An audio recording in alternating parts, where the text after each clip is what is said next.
kadib geeridii naxdinta lahayd ee ku timid taliyihii nabad sugidda iyo sirdoonka gobolka Gado Cabdiraxmaan Cabdulaahi Aadan oo ku magac dheer Bakaal Kooke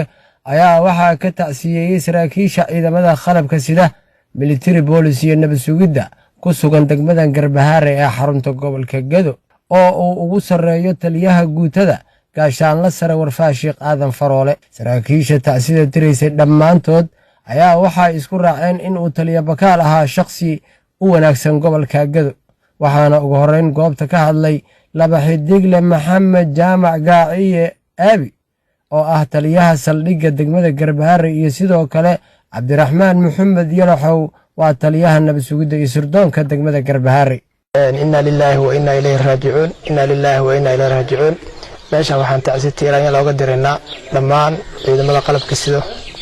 iyo dhammaan shacabka Soomaaliyeed meel kasta ay joogaan geerida ku timid taliyihii nabad sugidda gobolka Gado Bakaal Kooke runtii oo ahaa haliyey qaran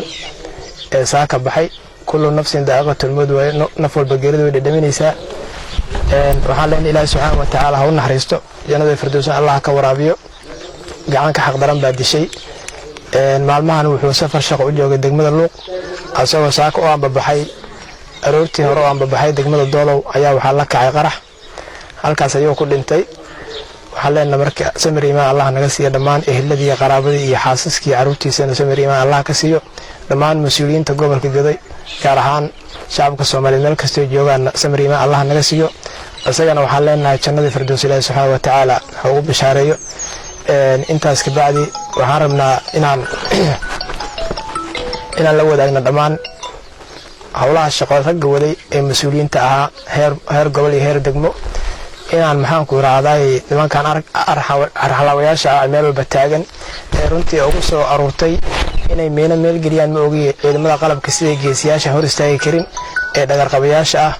ee runtii rabo maalba nin haliyey ah ama mas'uul ah haday maxaan ku raacday meel u geliyaan inay dhagartooda ku dilaan qaabka maxaan ku raacday loo soo afjari lahaa ama loo dagaalami lahaa awal baaydo loo dagaalamay howlgal ka socday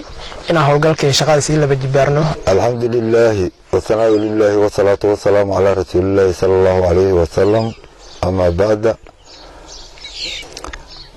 maanta inna lillahi wa inna ilayhi raaji'uun inna lillahi wa inna ilayhi raaji'uun inna lillahi wa inna ilayhi raaji'uun maanta geeritii ugu darneed ama ugu tiiraanyo badneed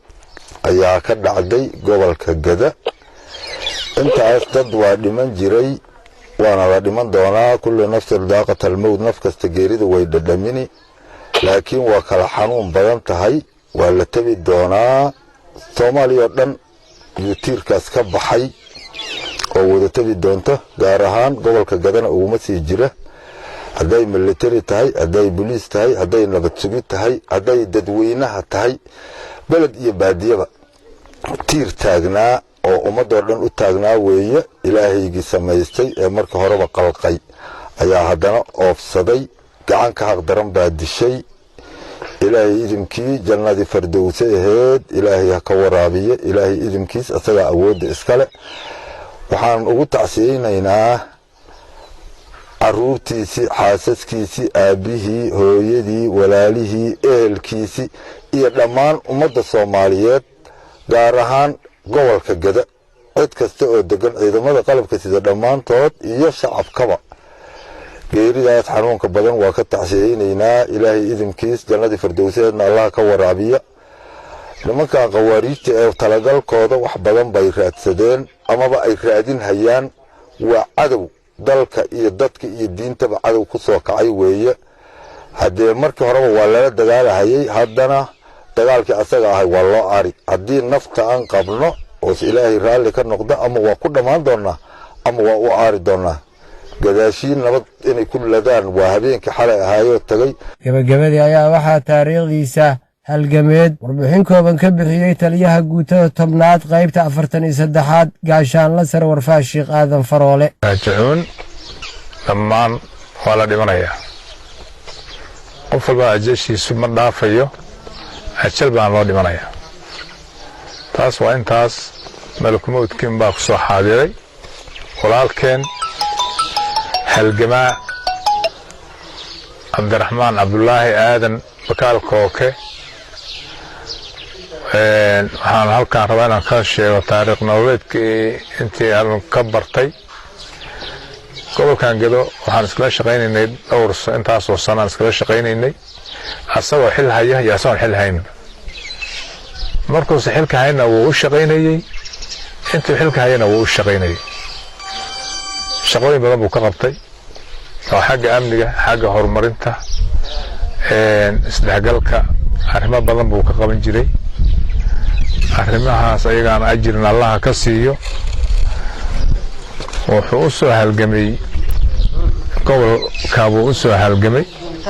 waa isla halgamnay dagaallo badan buu fuliyey amnigu wax badan ka sugay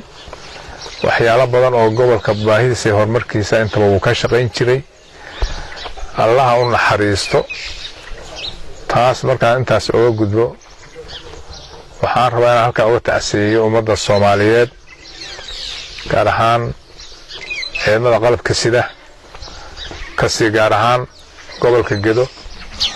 kasii gaar ahaan eheladii waalidiintii iyo carruurtii uu ka tagay iyo dhammaan ummadda Gedo dhan ayaan uga tacsiyeynayaa asaa ilaahay naxariista jannaha ka waraabiyo